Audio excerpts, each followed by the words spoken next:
Instagram open చేస్తే చాలు తెగ హల్చల్ అయిపోతుంది ఈ రెసిపీ అయితే. సారీ రెసిపీ అనడం కంటే సలాడ్ అనడం చాలా బెటర్ ఏమో. సో, అందరూ ట్రై చేసిన తర్వాత మనము ట్రై చేయాలనమాట. సో, అందరూ ట్రై చేసినప్పుడు ట్రెండింగ్ ఏముంటది చెప్పండి? అందరూ అయిపోయిన తర్వాత మనం చేస్తే స్పెషల్‌గా ఉంటది. ఏమంటారు? దీనికి పేరైతే ఎవరేం పెట్టలేదు. మనమే ఒక పేరు అనేసుకుందాం. ఏం పేరు పెడితే బావుంటది? చిప్స్‌తో చేస్తున్నాం కాబట్టి చిప్స్ క్రిస్పీ ఆనియన్ అని పెట్టేసుకుందాము. ఏం లేదు చాలా సింపుల్. చూస్తేనే నోరు ఊరిపోతుందనమాట. అంత బావుంది.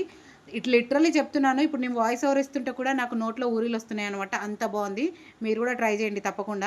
ఒక ₹20 చిప్స్ ప్యాకెట్ తీసుకొని మంచిగా సన్నగా తరిగి పెట్టుకున్న ఆనియన్స్, అలాగే పచ్చిమిర్చి, ఉప్పు, కారం, కొంచెం నూనె ఉంటే నిమ్మరసం వేసుకొని బాగా కలుపుకోవడమే. అంతే ప్రాసెస్ అయితే చాలా సింపుల్‌గా ఉందనమాట. సో, చూస్తున్నారు కదా! మంచిగా మిక్స్ చేసేసుకొని నాకు తెలుసు మీ అందరికి కూడా ఊరిలొస్తున్నాయని చెప్పేసి ఒకసారి ట్రై చేసి చూడండి. చాలా చాలా బావుంది. కారం కారంగా, పుల్ల పుల్లగా భలే అనిపిచ్చింది. తిన్నా కొద్దీ తినాలనిపిచ్చిందనమాట. నేననుకున్నాను ఎలా ఉంటదో ఏంటి అని చెప్పేసి. నోరు చప్పగా ఉన్నప్పుడు ఇలాంటి రెసిపీస్ తింటే అబ్బా! సూపరో సూపర్. లిటరల్లీ చెప్తున్నాను కదా! నాకు నిజంగా మస్తనిపిచ్చింది. అందుకే ఈసారి ₹20 ప్యాకెట్‌తో ట్రై చేశాననమాట. నెక్స్ట్ టైమ్ ₹40తో ప్యాకెట్ ట్రై చేస్తాను. తప్పకుండా ట్రై చేయండి. చాలా బావుంటది. ఈ ప్రయోగం మా ఆయన పైన చేద్దామనుకున్నాను. "నీ ప్రయోగాలన్నీ నాకు పెట్టకు తల్లి" అని చెప్పేసాడనమాట. సరేలే అని చెప్పేసి నేనే తిన్నాను. చాలా బావుంది. తర్వాత మా ఆయనకెళ్ళి తీసుకొని ఇచ్చాననమాట. ఆయన కూడా చాలా బావుందని చెప్పేసి అన్నాడు. ట్రెండింగ్ రెసిపీస్ వచ్చినప్పుడు ట్రై చేస్తా ఉంటాము. కాకపోతే ట్రెండ్ అంతా అయిపోయినాక ట్రై చేస్తా ఉంటాను.